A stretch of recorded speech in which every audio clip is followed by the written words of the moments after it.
아메리카와 미셔널 철치 얼라이언스, 미카가 공동 주최하는 포스트 코로나와 미래교회 컨퍼런스에 오신 여러분을 환영합니다. 사물을 꿰뚫어보는 안목과 식견을 가리켜 해안이라고 하죠. 그렇다면 하나님의 뜻과 섭리를 분별할 줄 아는 자들은 어떤 자들일까요? 바로 영적 해안을 가진 자들이 아닐까 싶습니다. 코로나 팬데믹으로 인해 세상은 2년여 가까이 혼돈과 불안의 시간을 지나왔습니다.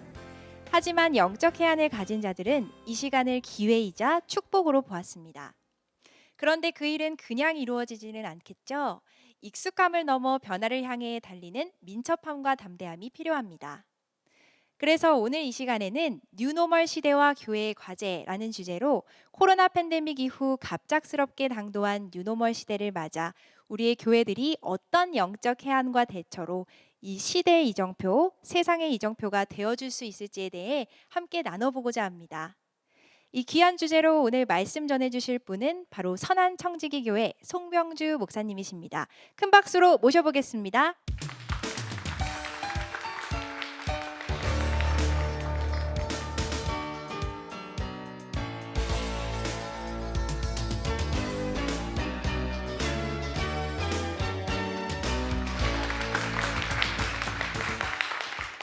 네, 안녕하세요. 선한청지기 교회 송병주 목사입니다. 오늘 여러분과 함께 뉴노멀 시대의 교회의 과제, 과연 어떤 방향으로 가야 하는지 같이 살펴보도록 하겠습니다. 자, 뉴노멀 시대의 교회의 과제. 자, 코비드는 사실상 우리에게 굉장한 사회적 멀미와 그리고 엇갈림이라는 것을 던져준 것 같아요. 자, 무슨 말이냐 그러면 사람들이나 교회나 모든 분들이 멀미를 하고 있다는 거죠.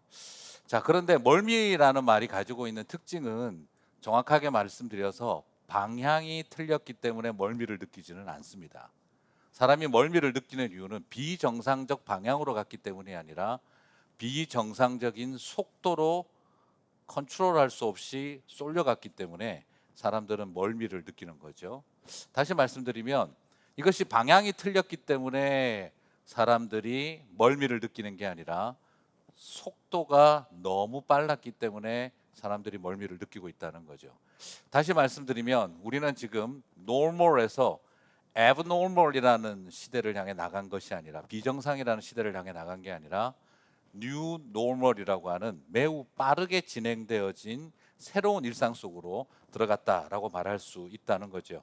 자, 그래서 우리는 이 폭주하는 속도를 지금 어떻게 하면은 속도를 줄여가고 그리고 우리가 그 속도에 적응하고 그리고 또 그 속도를 조금씩 완화시켜 가느냐가 중요한 것이지. 자, 무조건 여기서 유턴합시다. 그렇게 한다고 해서 우리가 다시 정상으로 돌아갈 수 있다라고 생각하면 안 된다는 거죠. 지금 마치 어떤 상황이냐 그러면 예상치 못하게 저는 스키를 탈 줄을 모릅니다만 슬로프에서 갑자기 내리막길로 꽂힌 상황인가 같은 거예요. 넘어지면 쓰러지는 거고 마치 뒤에 곰 한 마리가 따라오는 그런 느낌인 거죠. 그런데 그 상황에서 정상으로 돌아갑시다라고 해서 내리막길을 달리는 사람이 유턴을 한다라고 한다면 그것은 정상을 향해 그 산 정상이 아니라 노모를 향해 나아간다라고 하는 것이 아니라는 거예요. 오히려 그것은 쓰러지게 만드는 것이고 더 큰 파괴와 그리고 스스로를 망가뜨리는 결과가 될 수도 있다는 거죠. 그런데 오늘날 우리가 이 팬데믹이라고 하는 뉴 노멀을 겪으면서 교회들은 어떻게 생각을 해버렸냐 그러면 이거는 비정상이야 라고만 생각을 한 거예요.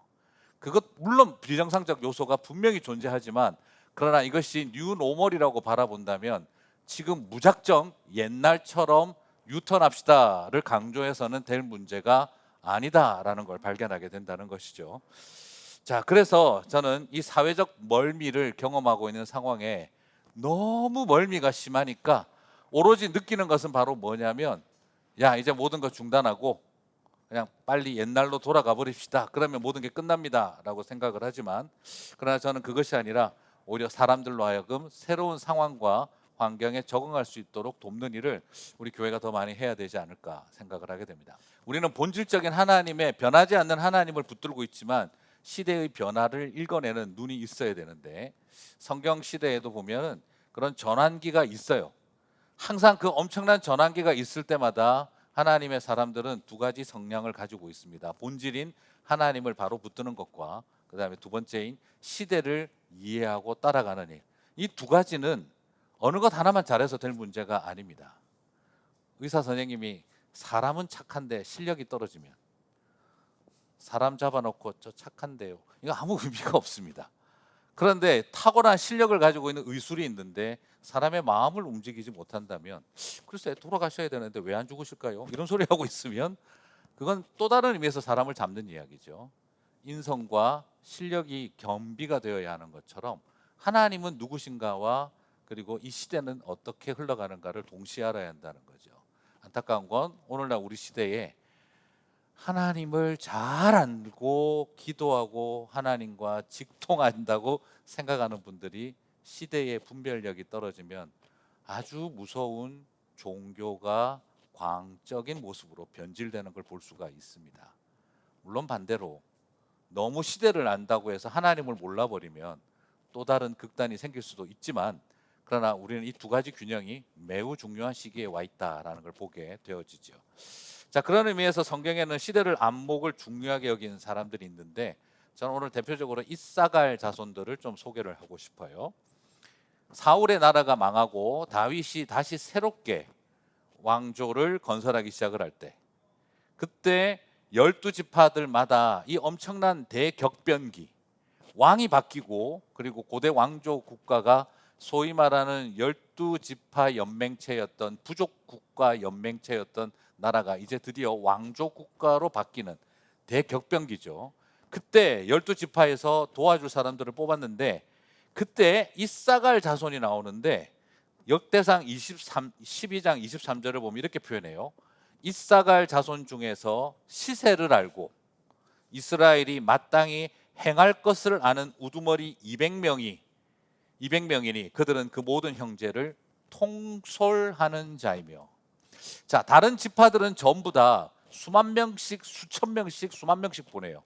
그런데 이사갈 자손 딱 200명만 보냅니다. 그런데 이 200명이 어떤 역할이라고요? 모든 사람들을 통솔할 리더십을 가진 사람들인데 이 리더십을 가진 사람들에 대한 특징을 뭐라고 설명하냐 하면 시세를 분간하고 그리고 두 번째는 마땅히 행할 바를 아는 사람들. 쉽게 말하면 그 대격변기의 시대를 움직여가는 일에 리더가 필요했다는 거예요. 그런데 그 리더는 시대에 대한 분별력과 뭘 해야 하는지 실천할 수 있는 실천력을 가진 사람이었다라는 거죠. 그 200명이 수만 명보다 중요했다는 거예요. 자, 저는 이것을 바라보면서 우리가 뉴노멀의 시대를 살아가는 이 시대에 누가 이 이사갈 자손의 역할을 해야 하나? 저는 교회와 성도들이 그 역할을 했어야 한다는 겁니다. 수만 명이 중요한 게 아니에요. 지금 200명이 중요한 거예요. 각 지파마다 수천 명, 수만 명을 갖다 모아서 군대를 만드는 것도 중요하지만 200명이라고 하는 정말 우두머리가 되어줄 마땅히 행할 바가 뭔지 아는 사람들이 중요한데 이 팬데믹이라는 시대를 겪으면서 우리 과연 교회가 우리 이 시대를 향해서 그런 이사갈 자손의 역할을 감당을 했을까 하는 굉장한 우려가 있어요. 그러나 지금 이제 다시 늦지 않았다 생각하고 이런 역할들을 해야 한다고 싶습니다. 왜 그러냐? 사실 지금까지 우리가 알고 있는 이 세상 돌아가는 이야기는 국가적인 어떤 국제적인 문제가 발생하면은 항상 그죠? 유엔이든 뭐 그 질병관리본부 세계적인 어떤 단체들이든 따닥 모여가지고 소위 G7이 모이든 몇 개가 모여가지고 협의 딱딱하고 나라마다 이렇게 하세요 하고 나면 이 1세계들의 강력한 리더십이 세계적인 문제를 해결하는 일에 굉장한 파워를 가지고 있었어요. 그런데 이번에 팬데믹은 딱 터지고 나니까 1세계의 리더십들이 아무것도 할 수 없다는 걸 우리가 지금 발견했어요. 서구의 황혼을 느낀다라고 할 정도입니다. 지금까지 세계적 문제를 주도하고 앞서왔던 사람들이 지금 거의 황혼의 저녁 노래에 지금 지는 해처럼 돼버렸어요. 영국이 답이 없고 프랑스가 답이 없고 이태리 아무런 대책이 없고 세계 최고의 미국이라는 나라에서 우리는 엄청난 숫자의 사망자와 감염자의 숫자를 보면서도 답이 없는, 그러면서도 그 상황에서 자유를 달라 이 묘한 의도가 이상하게 왜곡되어져 가는 현실을 우리가 보면서 과연 1세계가 이 시대에 답이 되어 왔던 지난날의 세계적 관행들이 관철되느냐? 아니었다는 거죠. 그래서 서구 세계를 보면 이번 팬데믹 문제를 풀어감에 있어서 컨트롤 타워를 상실해버린, 그래서 뭐라고 해야 될까요? No brother, 아무런 해결해 줄 수 있는 형님이 없어요. 그런데 거꾸로 지금 동양에서는 굉장히 강력한 그 해결책이 나왔는데, 그런데 이 또 문제가 있어요. 중국이랑 일본이 보여준 모습은 너무 강력한 컨트롤 타워를 통해서 그냥 모든 것을 통제해 버리는, 그래서 우리가 우려하는 빅브라더의 출현 가능성, 세상이 갈수록 데이터화되어지고 그리고 정보의 독점이 강화되어지면은 빅브라더와 같은 역할들이 일어날 거라는 우려감이 현실화되겠구나 하는 걸 또 보게 만들었어요. 뭐 한국 사람이라서 우리를 자랑하고 싶어서가 아니라, 그런데 한국 사회는 독특하게도 시민 사회의 성숙함을 통해 가지고 서로가 서로를 컨트롤하고 도와주고 서로의 역량과 자신의 모든 것들을 쉐어하기 시작을 하면서 정보의 독점이 아닌 공유를 통해서, 그러나 개인의 프라이버시를 어느 정도 선까지 침해할 것인가에 대한 논쟁이 있지만 그런 과정을 통해서 서로가 서로를 컨트롤해주는 독특한 형태, 그래서 좀 좋은 형님, good brother의 모습을 보여주지 않았나 하는 생각을 해보게 돼요. 자, 이게 왜 중요하냐? 그게 어느 틈에 작은 나라가 팬데믹이라는 기간 동안에 보여준 독특한 현상을 살펴보게 되면, 이제는 no brother 시대, 너무 과도한 개인의 자유 문제로 또 너무 과도한 권력의 힘을 이용한 이 빅브라더도 아닌, 이제는 좋은 형님이 필요한 시대가 있구나. 시민사회의 성숙함이 중심이 되어진 위기관리 능력, 이것에 대한 생각들을 참 많이 하게 만들어졌어요. 왜 제가 이야기를 드리냐 그러면, 사이즈가 중요하지 않다는 생각을 요즘 하게 되어졌다는 뜻이죠. 우리가 아는 그 거대한, 지금까지 세상을 움직여 오던 그 거대한 시스템이 만들어갈 수 있는 것이 답이 아니라는 거죠. 이번에 솔직히 또 봤어요. 팬데믹을 겪으면서 답이 없는 곳은 오히려 대형 교회가 오히려 더 답을 찾기가 더 어려웠어요. 그리고 너무나 개미 군단처럼 자신의 삶의 연장과 이웃들 속에서 그 역할들을 감당해내는 중소형 교회들의 역할이 굉장히 약진하는 모습도 이번에 살펴볼 수가 있었거든요. 자, 그걸 통해서 느끼는 건 지금 뭐냐면, 수만 명이 동원됐느냐보다도 200명의 이사갈 자손들이 필요한 시대, 지금 교회가 감당해줘야 될 역할들은 그런 모습이 아닐까 하는 생각이에요.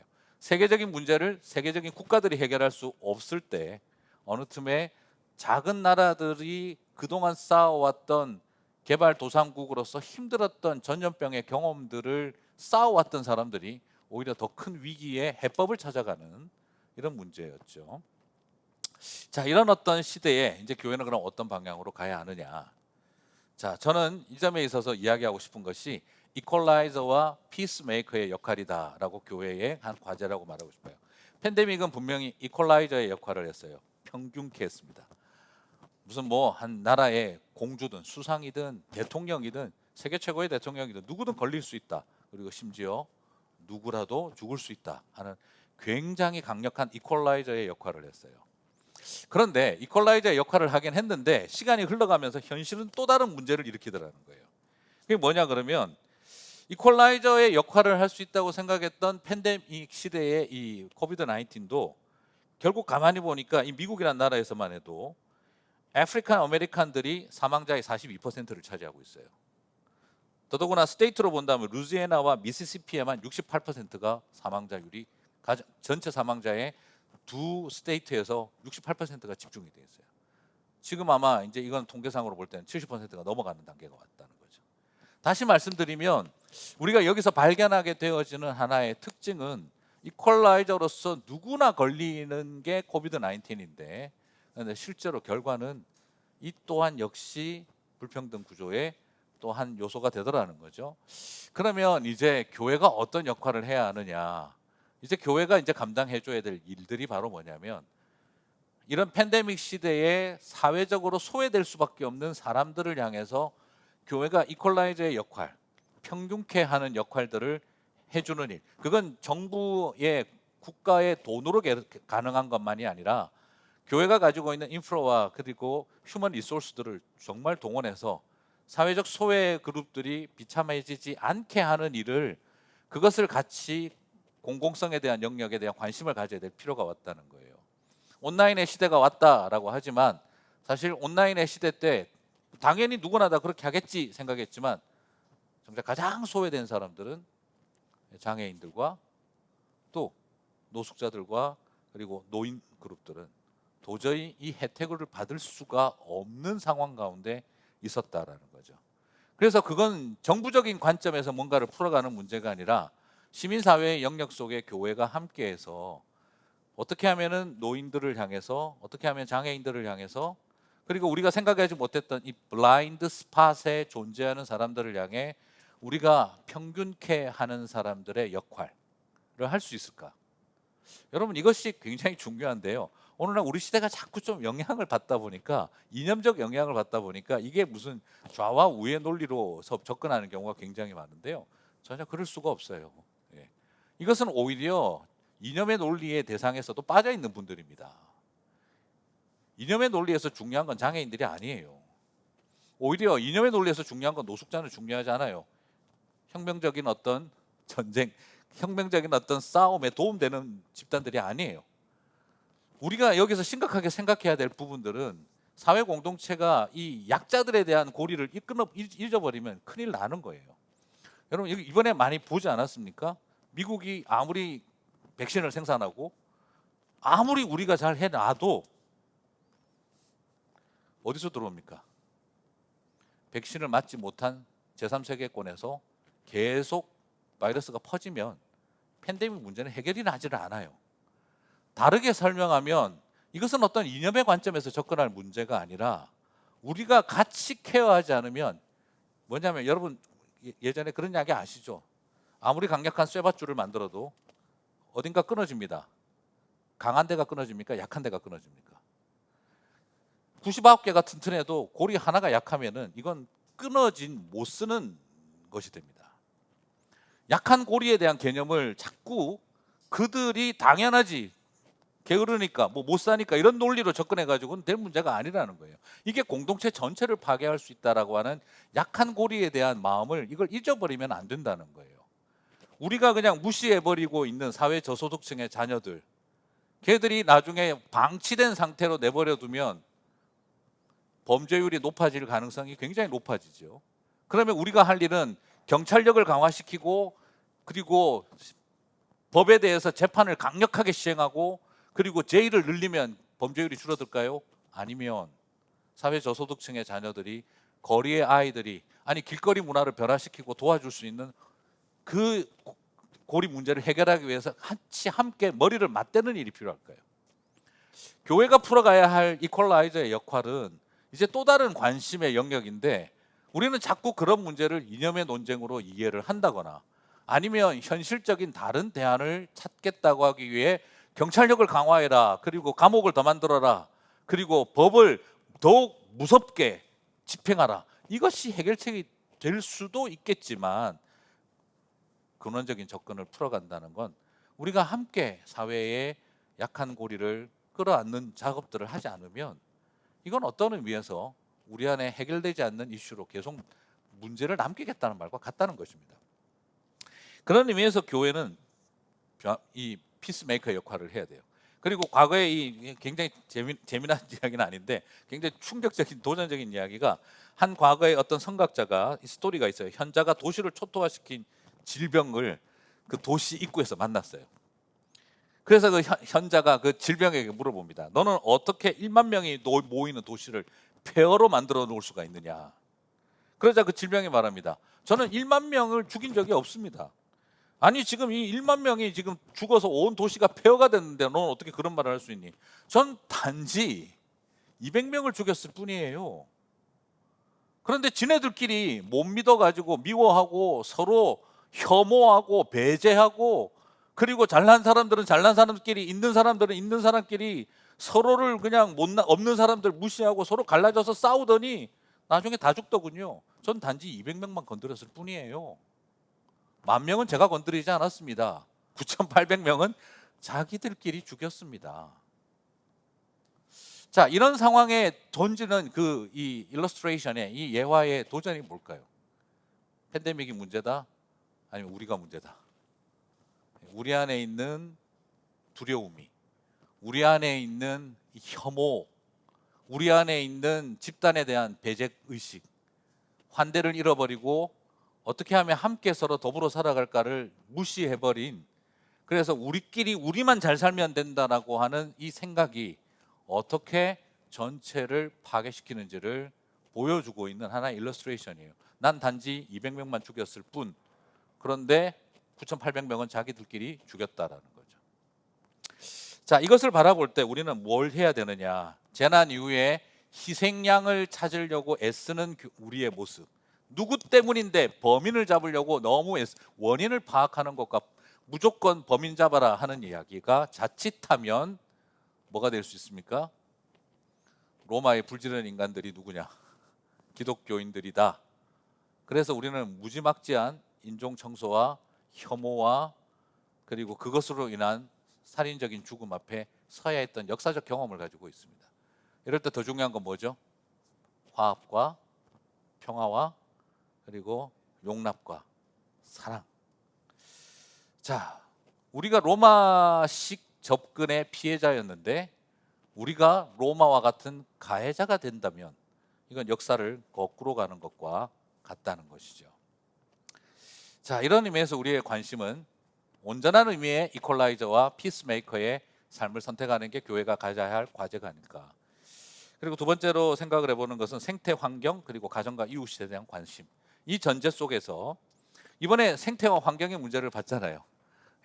중국이 숨쉴만한 나라가 됐다라고 이야기를 하지 않습니까? 그 수없는 굴뚝들 때문에 고통을 받다가, 그리고 그냥 세상에 사슴들이 뛰어나오고 도시에. 자, 우린 그걸 보면서 느낀 게 뭐냐면 인간이 6개월만 멈춰도 세상은 바뀐다는 걸 봤어요. 이 지구의 암적 존재가 누구냐 하는 그런 질문이 생길 정도였죠. 자, 이 일을 겪고 난 다음에 우리가 여전히 생태에 대한 관심을 잃어버린다. 여러분, 바이러스 이슈가 다 뭐하고 연관이 되어 있는지 아시잖아요.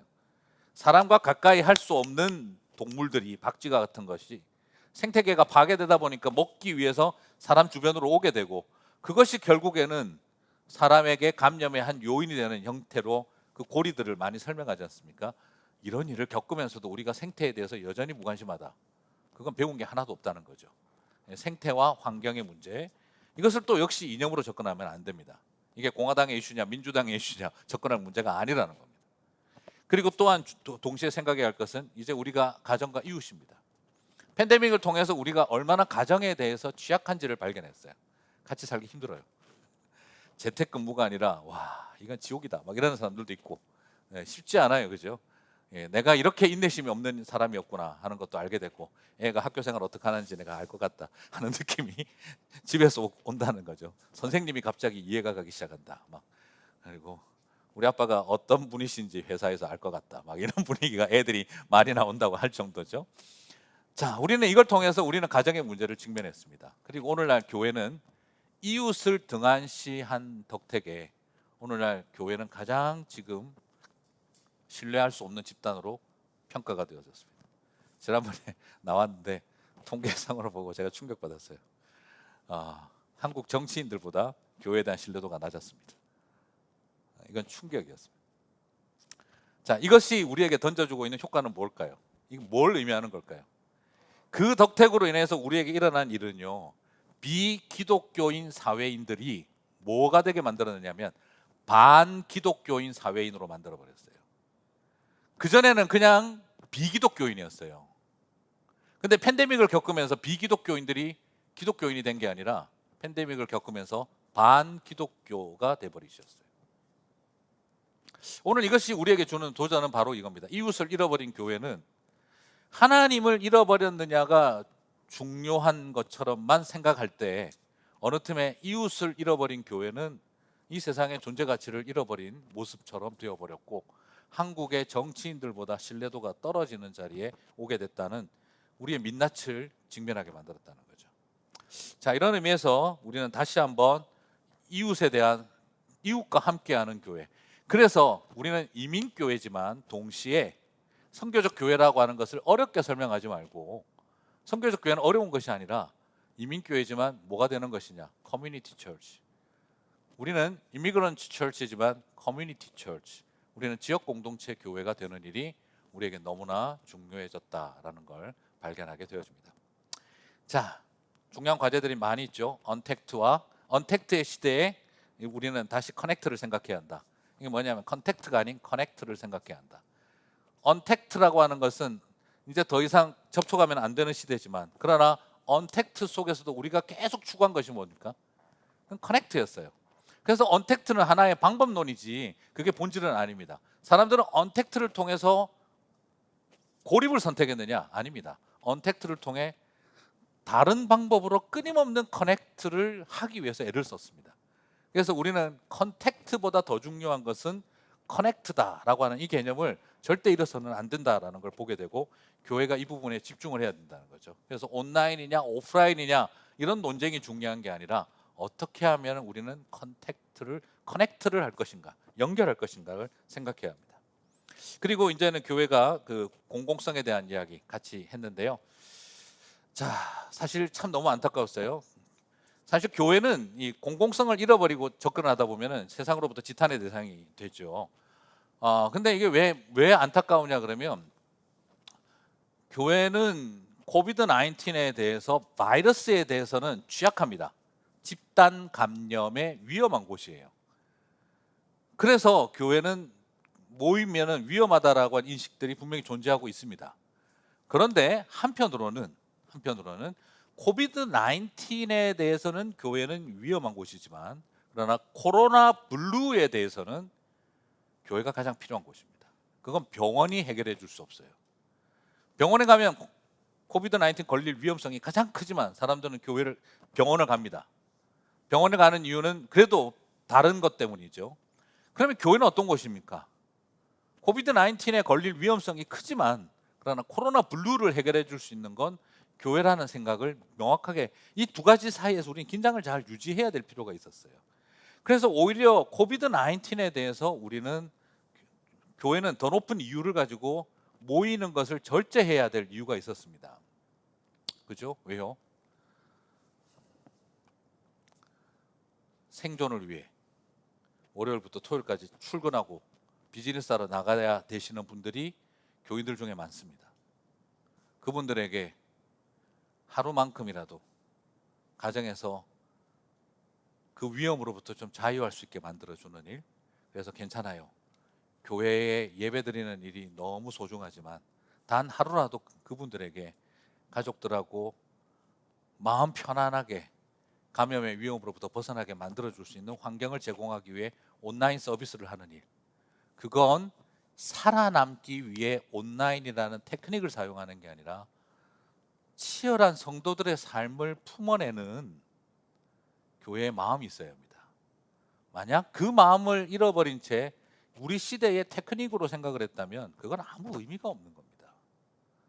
제일 중요한 건 우리가 성도들의 그 치열한 삶을 이해하는 거죠. 그것 때문에 우리는 오지 마세요, 온라인으로라도 돕겠습니다. 그러나 이제 성도들이 삶의 연장에 코로나 블루는 해결해 줄 수가 없어요. 코로나 블루는 어떻게 해야 됩니까? 만나고 해결하고 들어주고 그리고 회복시켜야 돼요. 그래서 우리는 위험을 무릅쓰고라도 그분들을 초대해서 만났어야 돼요. 근데 너무 우리가 지난 2년 동안 안타까웠던 것은, 지하철도 타는데, 극장도 가는데, 백화점도 하는데, 장사도 하는데 왜 우리는 못하게 해?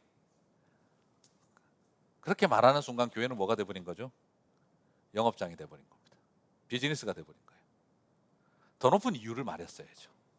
unfair해 이걸 말할 게 아니라 우리는 오히려 아니다, 그들은 먼저 열어도 우리는 뒤에 맨 마지막에 열겠다, 그런 태도가 나타났었을 때 사람들은, 저 사람들이 팬데믹을 대하는 태도 속에 뭘 바라보느냐면 우리를 품어내고자 하는 마음을 보게 했어야 한다는 거죠. 그리고 대규모로 할 수는 없어도 소규모로, 가정 단위로, 개인 단위로 코로나 블루를 극복할 수 있도록 돕기 위해 교회에 오시라고. 그래서 우리는 당신들을 만나고 상담하고 돌보고 위로하고 케어하는 일을 최선을 다하겠다라고 한다면, 코로나 블루를 극복하기 위해서 애쓰는, 그러나 위험을 무릅쓰는, 그러나 코비드 19을 고통을 받는 사람들을 향해 그들에게 위험으로부터 보호할 수 있는, 그러므로 저는 이걸 말씀드리고 싶은 거예요. 우리가 가야 될 굉장히 중요했던 방향은, 사람들은 그런 과정을 통해 이 사람들은 교회라고 하는 조직을 지키려고 하는 사람들이 아니라 교회의 존재 이유를 지키려고 하는 사람들이구나. 우리는 조직을 지키는 일에 집중을 하는 것이 아니라 우리가 가져야 할 존재의 이유를 지키는 일에 집중했었어야 했다는 거죠. 그게 바로 공공성의 이야기. 우리가 다시 한번 퍼블릭 스피어의 이 공공의 영역 속에 들어가서 어떻게 하면 교회라고 하는 조직을 지키는 사람들이 아닌 존재의 이유를 지키는 사람들인가를 보여줘야 했다는 거죠. 그렇구나. 교회는 조직을 지키려고 하는 게 아니라 성도들의 생명과 그리고 영혼을 돌보기를 결심했던 거구나. 육신의 생명을 보호하고 그리고 마음과 영혼을 돌보는 일에 집중해야 했다는 것. 자, 이것이 우리가 추구했던 방향이 아닌가 싶어요. 그래서 온라인이냐 오프라인이냐는 논쟁으로 우리가 모든 걸 좀 풀어가지 말고, 온라인도 다 사실 정확하게 말하면 그냥 인처치예요. 온라인 처치가 아니라 그건 정확하게 말하면 인처치예요. 온처치예요. 다 교회 중심이에요. 이제는 좀 더 관심이 뭐라고 해야 될까요? 오프라인 처치가 아니라, 좀 이런 표현을 써야 되는지 말이 되는지 모르겠습니다. 오프 처치라고 해야 되나요? 아웃 오브 처치라고 해야 되나요? 너무 교회는 이번에 온라인이냐 오프라인이라도 결국에는 인처치 온처치예요. 이제는 이 온라인 오프라인이라는 이 단순한 논쟁이 아니라 이제는 어떻게 하면은 인처치를 넘어 아웃 오브 처치로, 오프 처치로, 온 처치를 넘어 오프 처치로 교회 밖의 삶의 현장 속으로 성도들을 만나러 들어갈 것인가. 교회의 어떤 방향은 이제 그런 과제를 우리들에게 던져주었다라고 생각을 합니다. 자, 이제 마무리를 지으면서 저는 이야기 좀 드리고 싶은데요. 이 멀미 속에 저희 교회에서도 좀 줄타기를 좀 했습니다. 첫 번째는 빨리, 함께, 그리고 늦게. 팬데믹이 시작할 때는 빨리, 함께, 그리고 늦게. 팬데믹에 대해서 선제적으로 조치하자. 빨리 문을 닫아도 빨리 문을 닫고, 그리고 빨리 중단하면 빨리 중단하자. 선제적으로 하자. 빨리. 혼자 하지 말자. 미카와 같은 이런 연합을 통해, 지역교회 연합을 통해 함께 하자. 그리고 늦게. 다시 열어야 한다면 최대한 늦게 열자. 그게 저희들이 처음 팬데믹을 겪었을 때 정리했던 세 가지였습니다. 빨리, 함께, 그리고 늦게. 이제 팬데믹을 끝내는 자리에서 다시 선택하는 것은 이렇게 정리합니다. 당연히 늦게, 멀리, 그리고 작게. 할 수만 있다면 우리가 해야 할 일은 이제 늦게 여는 일이고, 그리고 그 다음에 개개인이 넉넉한 공간을 유지할 수 있도록, 소위 말해서 이 소셜 디스턴싱을 가져야 되지만 피지컬 디스턴싱이라는 말이 더 맞겠죠. 소셜 니어링, 스피리추얼 니어링, 영적으로 더 가까이 할 수 있도록 해나가는, 그러나 피지컬리는 디스턴싱을 유지하게, 그리고 그 다음에 작게, 얼마나 크게 많이 모을까 보다 그 안전거리를 유지한 최대치, 그 속에서 우리는 스몰 그룹과 개개인의 가정에 집중할 것인가, 거기에 포커싱을 하자. 팬데믹은 우리에게 그런 도전을 주었다는 거죠. 얼마나 많이 모으느냐가 아니라 얼마나 작게 성도들을 바라보고 돌보게 했느냐에 있다는 거죠. 자, 이런 마음으로 리오픈하지 말고 리스타트하자. 리오픈은 닫았다가 여는 거죠. 그러나 리스타트는 매니지먼트 바꾸고 인테리어 다 바꾸고, 그리고 다시 우리가 지금까지 해왔던 일들을 점검하고 리스타트하는 일이라고 생각을 합니다. 그래서 리오픈을 하는 것이 아닌 리스타트하는 길을 향해 우리 모두가 좀 다 나아갔으면 좋겠습니다. 이 일에 우리 또 뉴노멀 시대 교회의 과제라고 하는 오늘 강의를 나누었고, 또 미카 그리고 우리 CTS와 함께 우리가 가야 될 방향에 대해서 지금 찾는 세미나를 하게 되었는데요. 이 모든 것이 또 함께한 우리 방청객들에게, 그리고 또 이 강의와 그리고 이 방송을 보시는 우리 시청자들에게 큰 도움이 되었으면 좋겠습니다. 강의 마치겠습니다. 네, 목사님 귀한 메시지 너무 잘 들었습니다. 오늘 뉴노멀 시대와 교회의 과제라는 주제로 말씀 나눠주셨는데요. 이 시간에는 현장에서 질문을 한번 받아보도록 하겠습니다. 네, 자켓 입으신 남자분. 네, 목사님. 네, 강의 잘 들었습니다. 아까 이 팬데믹을 대처하는 자세에서 No Brother, Big Brother, 그리고 한국은 Good Brother이라는 어떤 용어를 쓰셨는데요. 결국 이제 한국은 그 팬데믹을 또 시민들이 잘 협조하고 이렇게 해서 팬데믹을 잘 대처했다는 모습에서 굿브라더라는 말씀을 하셨는데, 반면 교회는 이 예배라는 것을 가지고 종교적인 신념으로 접근을 해서 이 대면 예배를 드리지 못하는 것 자체를 어떤 신학의 배반, 또 이렇게 이원론을 가지고 정부에게 항의를 하고, 그런 모습을 통해서 정부의 말을 듣지 않고 오히려 예배를 드리는 바람에 코로나가 더 확진돼서 주변 이웃 사람들을 또 힘들게 하는 그런 모습들도 보았는데요. 그렇다면 이 팬데믹 시대에 예배의 본질이 무엇인지, 진짜 목숨을 걸고 예배를 지켜야 되는 게 맞는 건지, 아니면 이웃들을 위해서 참고 온라인 예배를 드리고 그렇게 하는 모습들이 올바른 것인지, 그런 거에 대해서 좀 설명을 좀 부탁드리겠습니다. 온라인 우리가 이제 뭐 간단하게 말씀해 주신 것처럼 사실은 한 사람의 이제 빅브라더 혹은 내지는 노브라더 이런 형태가 아니라 시민사회 자체가 서로 서로를 향해 좋은 형님들이 되어준, 그래서 좀 그 브라더즈라고 하거나 그 브레든이라고 해야 될 그런 형제들 같은 모습이었죠. 또 너무 또 남성적인가요? 이게 시스터스라고 해야 될지 모르겠는데, 이런 어떤 성격, 사회적 성격을 갖는 일이 굉장히 필요했는데, 저는 교회의 성도들도 똑같이 그런 성숙함을 가지고 있다고 저는 일단 기본적으로 우리 안에 그런 기대감과 믿음이 있어야 된다고 생각을 해요. 근데 그걸 여전히 우리가 모든 것에 대한 컨트롤 타워 역할을 하려고 하지 않았나 하는 또 다른 고민들을 하게 되어지는데, 근데 오히려 보여준 모습은 교회가 여전히 세상과 사회 속에 희망이라고 하는 것은 사실은 투사가 되는 일이 아니라 돌봄의 자리와 그리고 격려와 위로의 자리였을 거라고 생각을 해요. 근데 지난 팬데믹 기간 중에 이제 우리 교회가 잘못 선택한 한 가지 방법은 너무 투사의 길을 선택하려고 했다라는 거죠. 그게 과연 이 시대에 필요했던 일인가라는 고민을 하게 되는 거죠.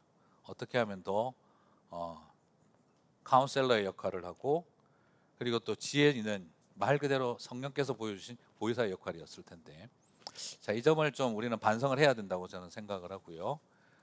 그리고 이제 그런 의미에서 교회가 너무 대면 예배를 강조하는 것이 답이 아니라, 저는 두 가지 면이라고 생각해요. 성도의 사랑에서 출발을 한다면 온라인 예배를 어떻게 수용을 할 것인지를 바라봐야 되고, 그러나 2년이 지나면서 성도들 안에 또 따라오는 이제 이것이 그 커넥트를 향한 몸부림이 아니라 그냥 이지고잉하는 또 한 요소로 변질될 위험성이 있기 때문에 우리는 그 두 가지에 대한 긴장을 가지고 접근해야 된다고 생각해요. 이것이 또 다른 이지고잉을 만들어내어 버리는 커넥터에 대한 몸부림이 아닌 편안한 커넥션이라고만 생각을 해버린다면, 우리는 그것에 대해서 다시 챌린지를, 인펄슨을, 예배를 나오라고 챌린지를 해야 되는 거죠. 그건 이 시대에 인펄슨이 맞냐 오프라인이 온라인이냐 하는 이런 논쟁의 관점이 아니라 성도의 개개인의 신앙의 본질이 잃어버리고 있는 모습이라면 독려해야 돼, 챌린지를 해야 하는 것이지만, 그것이 아니라면 우리는 성도들이 치열함 속에 살아가는 그 모습을 돕기 위해서 최선을 다하는 것도 병행되어져야 한다. 저는 그렇게 말씀드리고 싶습니다.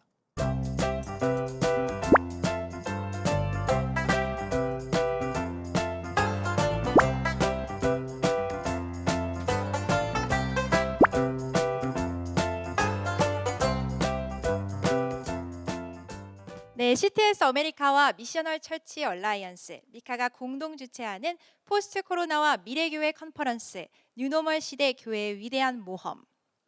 오늘은 선한 청지기 교회 송병주 목사님의 발제로 뉴노멀 시대와 교회의 과제에 대해서 함께 들어보았는데요. 저는 오늘 메시지를 접하면서 이 과제는 의무가 아니라 성도와 교회만이 감당할 수 있는 구별된 영향력이자 특권이 아닐까 하고 생각해 봤습니다. 위기를 기회로 만드는 능력, 바로 하나님의 자녀들이 마땅히 발휘해야 할 영향력임을 기억하는 우리 모든 성도, 우리 모든 교회가 되기를 소망합니다. 오늘 말씀 전해주신 송병주 목사님, 그리고 방청해주시고 시청해주신 모든 여러분들께 감사드리면서 저는 다음 시간에 다시 인사드리겠습니다. 감사합니다.